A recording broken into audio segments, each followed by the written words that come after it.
প্রিয় ভিউয়ার্স, আসসালামু আলাইকুম ওয়া রাহমাতুল্লাহ। তো মহতারাম, আপনার কাছে আমার একটি প্রশ্ন হচ্ছে আজকে ব্যক্তিগত প্রশ্ন।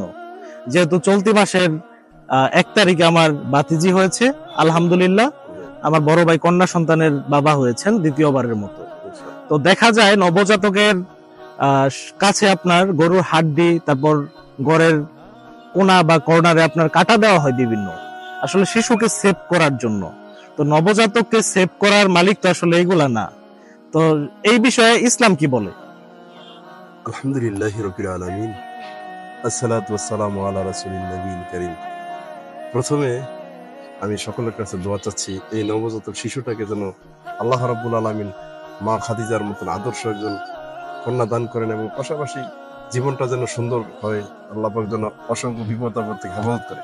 আমিন। এখানে একটা গুরুত্বপূর্ণ বিষয় হলো, নবজাতকের সেভের জন্য আমরা বিভিন্ন কাটা, তারপরে হাড্ডি, তারপরে পাইল্লার মধ্যে কালি দেওয়া, বিভিন্ন কিছু আমরা অজুহাত শো করে থাকি সাধারণত।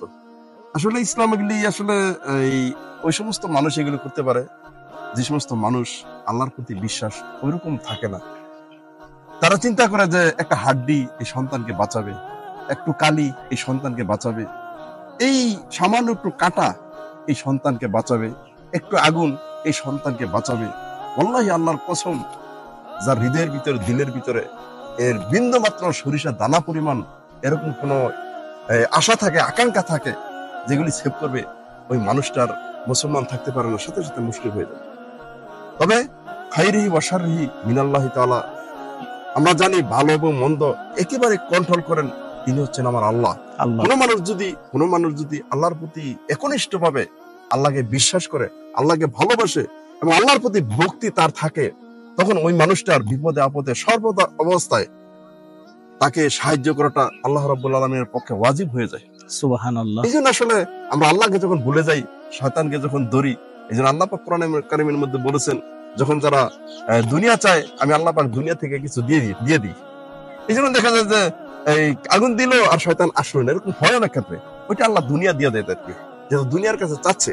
আসেন আমরা এই সমস্ত ছোট ছোট শিরিক থেকে আল্লাহ পাক আমাদের হেফাজত যেন করেন, পাশাপাশি আমাদের সন্তানগুলিকে যেন ধর্মপ্রাণ ছোটকাল থেকে বানাই এবং তাদের যে লালন পালন আছে এটা টোটালি আল্লাহ রাব্বুল আলামিনের উপর জবরদস্ত করে দেই।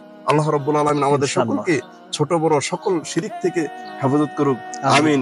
আমা তৌফিক ইল্লা বিল্লাহ। আসসালামু আলাইকুম ওয়া রাহমাতুল্লাহি ওয়া বারাকাতুহু। প্রিয় ভিউয়ার্স, আপনাদের যদি কোনো ইসলামিক প্রশ্ন থাকে আপনারা অবশ্যই কমেন্টের মাধ্যমে জানাবেন, ইনশাআল্লাহ আমরা পরবর্তীতে উত্তর দিব। আর ইসলামিক স্বার্থে অবশ্যই ভিডিওটি শেয়ার করে দিবেন এবং আমাদের চ্যানেল মাহমুদুল ব্লগ সাবস্ক্রাইব করে আমাদের পাশে থাকবেন। আল্লাহ হাফেজ। আসসালামু আলাইকুম ওয়া রাহমাতুল্লাহ।